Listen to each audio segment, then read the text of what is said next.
Well, of course, opinion polls are one thing, actual election results are another. But from this week's council by-elections, we notice a trend yet again, and that is Reform consistently surging, including winning a seat, winning another council seat this week, and Labour down all over England. And of course, this comes off the back of that very dramatic poll this week showing Reform overtaking the Conservatives and just 1 point behind Labour. Reform on the verge of becoming the most popular party in the country.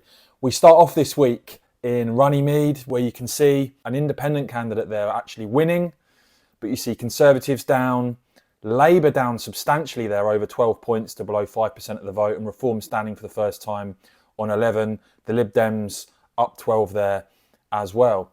And then when you look at Barnsley, you can see here a very strong Reform performance going from nowhere to over 24% of the vote.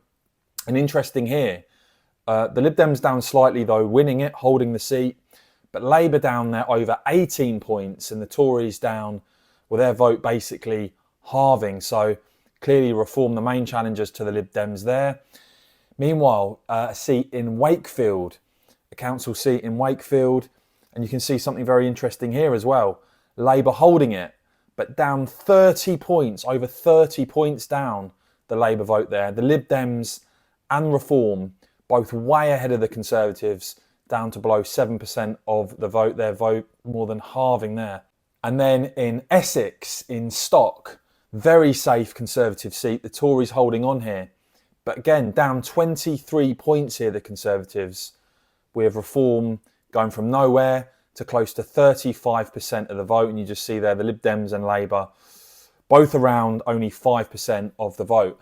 And then we've seen another Reform gain, Richard Tice hailing this major win for Reform, beating Labour in Merseyside. So this is in St Helens. And you can see here the Labour vote down over 18 points, the Conservative vote down 10 points as well, and Reform going from nowhere to over 41% of the vote. I believe that's Reform's best ever council by-election percentage result. So you can't read too much into individual council by-elections, but what you can see here is a trend that Reform support that you're seeing in the opinion polls is very real, that Labour's vote is pretty much going down through the floor. And worryingly for Kemi Badenoch, yes, they're holding on in a few places and making some gains, but this week at least, you're seeing consistently falls in Conservative support. Let me know what you make of all of that in the comments below, please, guys. If you could please whack this video a quick thumbs up, I'd really appreciate it. And of course, as ever, cheers for watching.